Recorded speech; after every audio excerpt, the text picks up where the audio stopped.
Guys, Japanese traditional martial arts ആയ കരാട്ടയുടെ വ്ലോഗാണ് ഇന്നത്തേത്. കരാട്ടയിൽ ഡോക്ടറേറ്റും അതുപോലെ international ഗോജിറി karate national ചീഫും ആണ് ഈ JSKF എന്ന ഇൻസ്റ്റിറ്റ്യൂട്ടിന്റെ ഫൗണ്ടറായ ശിവകുമാർ സാറും സാറിന്റെ മകൻ സുധിൻ ഷായുമാണ് ഇവിടുത്തെ ഇൻസ്ട്രക്ടേഴ്സ്. സുധിൻ BCom കഴിഞ്ഞ LLB, അതുപോലെ ബ്ലാക്ക് ബെൽറ്റ് 3rd ഡാൻ ആണ്. സാർ വന്നിട്ട് 8th ഡാൻ ബ്ലാക്ക് ബെൽറ്റ് ആണ്. 6 മാസം കൂടുമ്പോഴാണ് നമ്മുടെ ഈ ഒരു ഗ്രേഡിംഗ് എക്സാം വരുന്നത്. പിന്നെ അതുപോലെ ബ്ലാക്ക് ബെൽറ്റിന്റെ എക്സാം വർഷത്തിൽ ഒരിക്കലാണ്. അപ്പൊ അത് നാളെ ഉണ്ട്. ഇന്നൊരു ദിവസം എന്തൊക്കെയാണെന്ന് വെച്ചാൽ നമ്മൾ പഠിച്ച കട്ടാസ്, അതുപോലെ തന്നെ പഞ്ചസ്, പിന്നെ ഫൈറ്റ്, ഇതെല്ലാം കൂടെ നടത്തിയിട്ട് അതിൽ നല്ലതുപോലെ പെർഫോം ചെയ്യുന്ന ആൾക്ക് 1st, 2nd, 3rd അങ്ങനെ പ്രൈസും അതുപോലെ സർട്ടിഫിക്കറ്റും ഒക്കെ കൊടുക്കുന്നുണ്ട്.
ഇങ്ങനെയുള്ള ഇവൻറ്റ്സ് മാനേജ് ചെയ്യാൻ വേണ്ടിയിട്ട് ഒരു അഡ്മിനിസ്ട്രേറ്റീവ് കൗൺസിലുണ്ട്. അപ്പോൾ അതിലെ മെമ്പേഴ്സാണ് അവിടെ ഇരിക്കുന്ന സെൻസൈ അതുൽ ഫ്രാങ്ക്ലിനും അതുപോലെ സംബായ് സിമിയും. ബാക്കിയുള്ള മെമ്പേഴ്സാണ് sensei Satheesh, Binu, Sudhin Shah, Sreejith, Deepu Snath, sempai Nabeel. Sensei Athul Franklin state examiner കൂടിയാണ്.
അപ്പോൾ ആദ്യത്തെ ദിവസം കണ്ടക്ട് ചെയ്ത ആ ഒരു ടൂർണമെന്റിലെ കുറച്ച് കാര്യങ്ങളാണ് ഇപ്പോൾ നമ്മൾ കണ്ടത്. ഇനിയിപ്പോൾ അടുത്തത് 2nd ഡേയിലത്തെ പരിപാടികളാണ്. അന്നേ ദിവസമാണ് നമ്മുടെ ഈ ബെൽറ്റ് ഗ്രേഡിങ്ങിന്റെ ടെസ്റ്റും ഒക്കെ നടത്തുന്നത്.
ഈ നിൽക്കുന്ന കുട്ടികളൊക്കെ ബ്ലാക്ക് ബെൽറ്റ് ഗ്രേഡിങ്ങിനുള്ള കുട്ടികളാണ്. അവരുടെ ടാസ്ക് ഒക്കെയാണ് നമ്മളിപ്പോൾ ഈ കാണുന്നത്.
അങ്ങനെ കുട്ടികളുടെ ഒരുപാട് നാളത്തെ പ്രാക്ടീസ്, അതുപോലെ തന്നെ ഹാർഡ് വർക്ക്, അതിനൊക്കെ ഒരു റിസൾട്ട് നിശ്ചയിക്കുന്ന 2 ദിവസങ്ങളായിരുന്നു.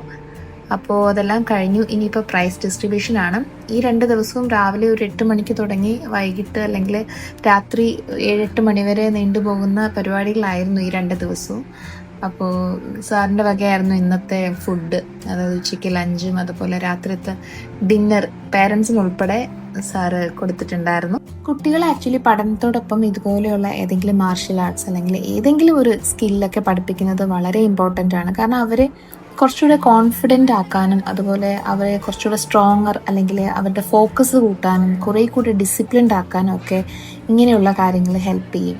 അപ്പോൾ ഈ ഒരു കരാട്ടെ അല്ലെങ്കിൽ മാർഷ്യൽ ആർട്സ് ഒക്കെ എന്ന് പറയുമ്പം ഒരു സെൽഫ് റെസ്പെക്റ്റും അതുപോലെ തന്നെ മറ്റുള്ളവരെ റെസ്പെക്റ്റ് ചെയ്യാനും പിന്നെ അതുപോലെ അവരുടെ മെൻ്റൽ സ്ട്രെങ്തിനെയൊക്കെ കൂട്ടാനും ഒക്കെ ഹെൽപ്പ് ചെയ്യുന്ന കാര്യമാണ്. അപ്പോൾ നമ്മളെ കൊണ്ട് പറ്റുന്നുണ്ടെങ്കിൽ നമ്മൾ ചുമ്മാ പഠിപ്പിക്കാൻ മാത്രം ഇങ്ങനെ സ്കൂളിലേക്ക് വിടാണ്ട് ഇതുപോലെ എന്തെങ്കിലും ഒരു സ്കില്ല് നമ്മുടെ കുട്ടികൾക്ക്, അത് ചിലപ്പോൾ അവർക്ക് ഇഷ്ടം ഉണ്ടാവില്ല, ആദ്യത്തെ ഒരു ഇഷ്ടത്തോടെ പോവും, പിന്നെ അവർക്ക് മടിയാവും. പക്ഷെ എന്നാലും എങ്ങനെയെങ്കിലും നിർബന്ധിച്ചെങ്കിലും ഏതെങ്കിലും ഒരെണ്ണമെങ്കിലും അവരെ കൊണ്ട് കണ്ടിന്യൂസ് ആയിട്ട് കൺസിസ്റ്റൻ്റ് ആയിട്ട് ചെയ്യിപ്പിച്ചാൽ പല മേഖലകളിലും അതവർക്ക് ഭയങ്കര ഹെൽപ്ഫുള്ളായിട്ട് വരും.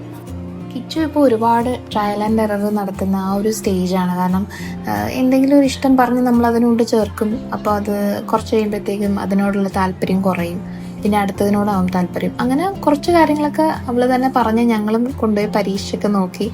അപ്പോൾ ഇത് എൻ്റെ മനസ്സിലും കരാട്ടെ എന്ന് പറയുന്നത് എൻ്റെ മനസ്സിലും പണ്ടേ ഉള്ളൊരു കാര്യമാണ്. അപ്പം പ്രത്യേകിച്ച് അവളൊരു പെൺകുട്ടി ആയതുകൊണ്ട് തന്നെ എനിക്കത് അവൾ പഠിക്കണം എന്നൊരു ആഗ്രഹം എൻ്റെ മനസ്സിൽ പണ്ടേ ഉണ്ടായിരുന്നു. പക്ഷെ അത് ഞാൻ നിർബന്ധിച്ച് കൊണ്ട് വിടുമ്പോഴത്തേനും അതിന് അല്പായുസായിരിക്കും. അപ്പോൾ എപ്പോഴെങ്കിലും അത് അവളിലേക്ക് എത്തിച്ചേരണം എന്ന് ആഗ്രഹിച്ചിരുന്നു. അതിപ്പം അങ്ങനെ നടക്കുന്നുണ്ട്. കുറേ കൂടെ ഇഷ്ടത്തോടു കൂടി തന്നെ ഇത് കണ്ടിന്യൂ ചെയ്യണേ എന്ന് ഞാനും ആഗ്രഹിക്കുന്നു. ഈ ഒരു ഫ്രെയിമിൽ നമ്മൾ കാണുന്ന ബാക്കി 2 കരാട്ടെ ഡ്രസ് ഇട്ട ബ്ലാക്ക് ബെൽറ്റുകാരാണ് സാറിന്റെ മക്കള്.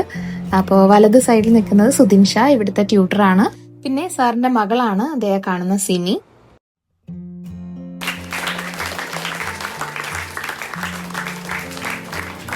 അപ്പോൾ ഈ ഒരു വ്ളോഗ് എല്ലാവർക്കും ഇഷ്ടമായെന്ന് ഞാൻ കരുതുന്നു. അപ്പോൾ അടുത്തൊരു വീഡിയോ ആയിട്ട് നമുക്ക് വീണ്ടും കാണാം കേട്ടോ. അതുവരയ്ക്കും എല്ലാവർക്കും ബൈ ബൈ, ടേക്ക് കെയർ.